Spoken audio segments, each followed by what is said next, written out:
Hey, coaches, this is Coach Parker with CoachParker.org, BeastOffense.com, and YouthFootballCoachingTips.com. Just wanted to go over part 6 of choosing a youth football offense series by age and skill level.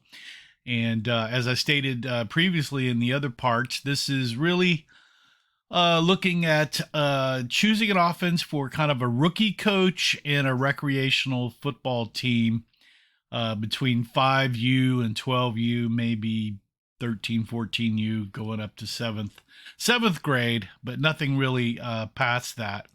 And in this part 6, we are going to look at actually giving recommendations through an age group. And right now, if you're watching the video, you can see that there's a chart here, a graphic diagram of ages and skill level, and it going up with choices and kind of the variables that we've been talking about through the different parts. And in the different parts, I've kind of chose the offenses by age group, but this graphic and last part series of the article kind of summarizes all that in a nice way. So let's get right into it. For 5 and 6U, they're kind of similar to me. 5U is definitely a less. We're going to choose the beast offense under center, the single back formation or my pie formation, which is like an offset I with just a single back and 2 blocking backs, an I formation or an offset I, and split backs, non-option, no veer. And those are the very simple offenses that you could install in my opinion, at 5 and 6U and run those pretty well. The reason I base that on is the variables. There's kind of 12 of them here. We go over, I think, 25 in the other parts, but these 12 are kind of key on as far as really what you and your players can do. And let's just go over those before we get too much further. We're looking at the player's age, the coach's experience. 3 is the player experience, quarterback, quarterback and running back skills. Played racquetball the other day. Number of experienced running backs you have. 6 is your passing capabilities, blocking, throwing, and catching. 7 is your O-lineman experience, skills, and can they pull. 8 is under center versus shotgun. 9 is ball handling skills, like handing off, pitching, that kind of thing, doing fakes. 10 is your practice time. 11 is at rec versus you picked a travel select team. And 12 is your running back and your team speed. If those skills variables are low, you've got to pick a more simple offense. And if those skill set variables are high, you can go into a more sophisticated offense. And that kind of goes by age group and experience here, and that's what I'm trying to do. So on the chart, there's an arrow going minus to plus with those variables, and then there's another arrow that goes up from 5U to 12U for those listening on the podcast. And as we just went over, those very simple offenses in 5 and 6Us. And on my spreadsheet calculation, these offenses were very low in scoring, which means they're very simple. And the most simple one was the beast offense under center. Pretty much, since it's one back, he can go. You're not really doing much handoff there. And so then you've got a single back and the I and split backs where you got a few more backs, but it's just very simple kind of handoffs. And in the split backs, we're not, like I said, we're not running option or anything or in any pitches at these age groups. So that's 5 and 6U of where we're at. 7U, I do bring in the unbalanced single wing that's in a short squat shotgun, not a full shotgun, kind of like the Dave Caesar squat shotgun snap there. And so a lot of folks will see that at 7U. You could almost go under center. That's kind of how I run my actually I formation sometimes. So you can kind of do that if you have to, because I'm running this I wing that looks kind of like a single wing with a guy under center.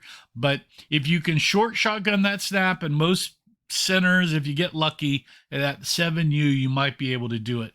Definitely at 8U. Let me say these choices at these ages, if you're a more experienced group, or you have a more experienced team, you can kind of bump the age maybe one, but I'd be careful with that since this is kind of looking at maybe a rookie coach and a rec team.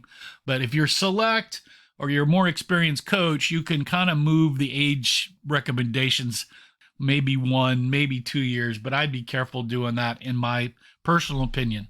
Now at 8U, you definitely can go into all the different variations of the beast offense and shotgun and under center. And when I talk about what choices at these age groups, any offense that I've mentioned before, you can still run at these older ages. I'm just not going to repeat all these offenses. So at 8U, you've got all the variations of beast offense. Definitely, you can probably install a Wishbone. You've got more backs in the backfield, so you need a little bit more experience, but that's non-option. We're not running option football under 12. I could barely do it in high school with 5 practices, so it's hard to do, especially at 8U. T formation, diamond T, again, non-option. Power I, non-option. You're just running power from these formations and offenses, and you're calling the handoff. You can still kind of run option play looks, but you're not having the quarterback make that decision. You're calling the handoff, the fake, and the pitch, and so forth. And so, like I said, all those offenses below that, you can still run at 8U. So at 9U is when I personally bring in the double wing here. It's a little bit more sophisticated because of all the ball handling, and you need 3 backs that understand they're going to go in motion and what they're doing. I know a lot of teams will try to install that at 8U, and that's probably because they've got a double wing coach that really understands it. I prefer, and I know for myself, I've done it better at 9U than at 8U because sometimes the 8U guys don't get all the verbiage and the motion and all that. And I've done that pre-COVID, and it's gotten harder post-COVID. So there's that. 10U, definitely bring in the wing T now, which is very double wing, single wingish kind of thing. There's a lot more skill players that need to be involved with passing, play action passing, pulling of guards and kind of stuff within the wing T. So I really look at 10U is where you could probably introduce that. At 11U, you can start introducing the gun T and kind of a Wildcat spread. And those are really good places that you can introduce that. And it looks like I left off an offense off this 11U, which is the pistol. Because I think the pistol is a great offense that you can introduce also at 11U. So we need to add that one in there at 11U. And then at 12U is where I think you can really introduce kind of the spread 2x2 air raid, and where you're going to focus more on passing out of the spread and do more of that. So those are my recommendations for the youth football, the popular youth football offenses and where you could put them.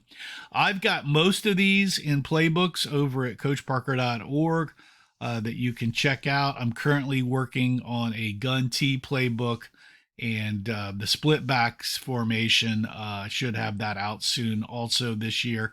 So look for those two. But that is my recommendations for 5U to 12U offenses and how I would recommend those to youth football coaches. I'm sure you've got your own opinions on these offenses and where they fall in this, but remember to take a look at those variables on the other side. And like I said, this is for kind of new coaches that are coming into a youth football league, maybe haven't been a head coach before, and it's a rec league. Like I said before, if you're a select coach and have a select team, your choices and recommendations may vary on this. If you want to get more information, there's this article over at coachparker.org. And as always, remember to play for fun, and winning is funner. This is Coach Parker with coachparker.org, youthfootballcoachingtips.com, and beastoffense.com. We will see you guys next time on the gridiron. Ciao.